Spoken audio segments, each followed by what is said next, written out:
question 14 gives us 4 statements, and we've again got to work out which of these 4 statements is correct. We're going to go through each of them just to show why the other 3 are incorrect. But just to sort of show you how to set this problem up, we've got these 2 satellites, P and Q. They're going in circular orbits. It's going to be very useful to us to represent this situation. So we can draw P out here, and we know that Q has a radius of orbit which is 3 times that of P. So that's 1, 2, 3. Q is going to be around about there. So there are our 2 satellites. We can call this distance here r. We can call this, of course, 3r. It's 3 times greater distance away.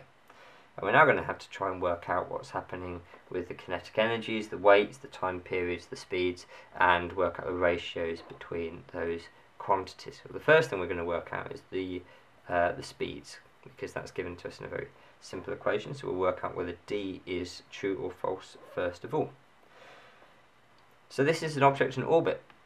It's an object in orbit, which means that the force that's pulling it in, the centripetal force that keeps it going around, is equal to the gravitational force. In other words, it's gravity that's providing this inward force. That's what Newton realised.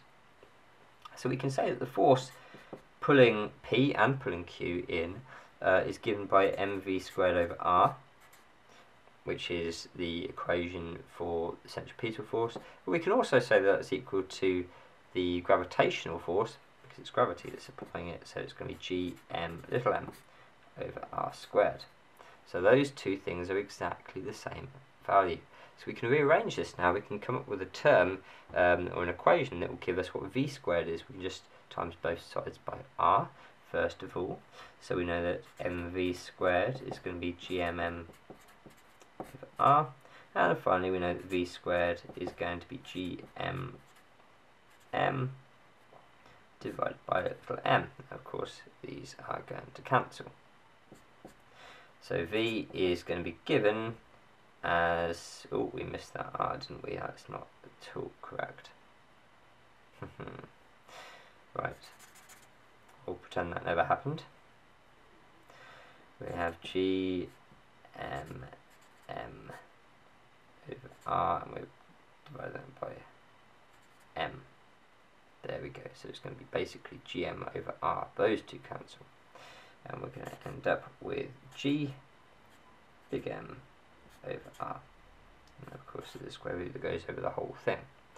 Right, we've made a right hash of that, but that is the equation for the velocity. So we now have to work out what's going on with Vp and Vq, the speeds of P and Q. So Vp, well, that's just going to be capital G times the mass of the planet, which is not going to change for either of them, divided by r. Vq, of course, is going to be G times the mass of the planet, doesn't change, over the distance here, which is 3r. Q is 3r away. So we're going to try and rearrange this in terms of Vp, of course. We're going to try and get this term out of here. So we notice that this is gm over r divided by 3, essentially. So we could say that this is exactly the same as 1 over root 3 times root gm over r. Root gm over r is Vp, so it's 1 over root 3, or 1 over 3 all square root is exactly the same thing, times v little p. And so we know the ratio now of the speeds Vq and Vp. We know that Vq is 1 over root 3 times velocity of p. Now this one says that the speed of p is 3 times that of q, so that can't be correct. It's actually 1 over root 3 times Vp is going to be Vq. So that cannot be correct. D is definitely wrong. Now, hopefully we won't have to look at each and every one in order to come up with a correct answer in the exam, but we are going to look at the next one now. We know what the velocity is. The easiest one to look at next is going to be the kinetic energy, because we know that kinetic energy, Ek, is going to be a half mv squared. And we know what the velocity ratios are now, and the mass is not going to change, so we can just plug these numbers in. So the kinetic energy of P, EKP we can call that, is just going to be a half mv squared, where of course v is just the velocity of P. The kinetic energy of Q, should be a capital Q, never mind, is going to be a half m, and the velocity, we know that the velocity here in terms of Vp is going to be 1 over root 3 from before times Vp. And of course we're squaring that velocity, so we can now do half m, and this is going to be 1 over 3 times Vp squared. Now we've got here half m Vp squared, which is the same as Ek, so I can just rearrange this as half m Vp squared times a third, which is basically a third of kinetic energy of P.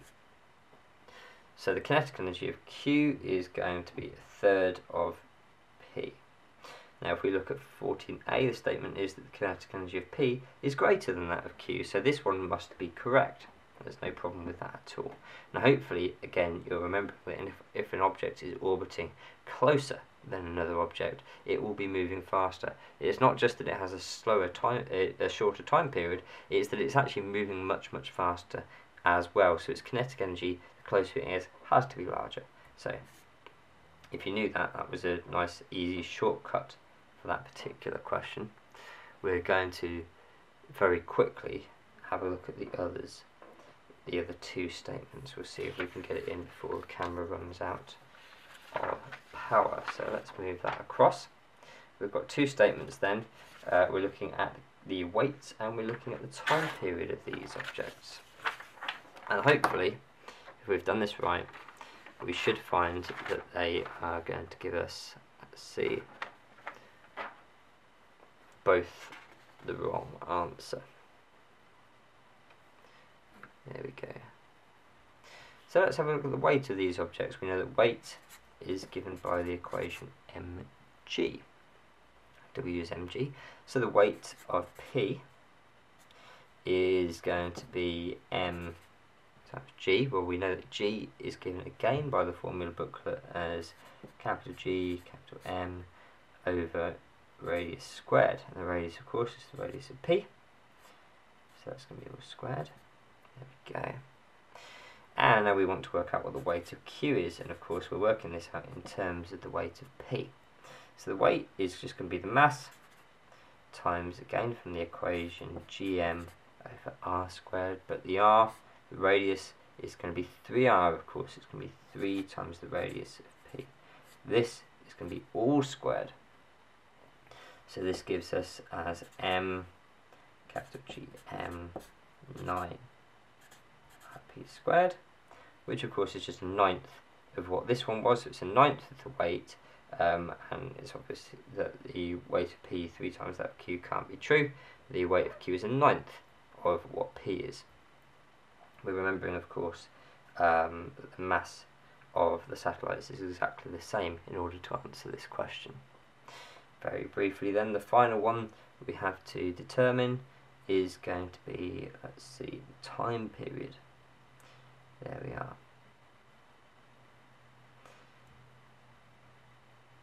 So in order to work out the time period, we're going to have to remind ourselves of the circular motion equations, and we're not going to have quite enough time for that in this video, I think, so we'll need to leave it until later.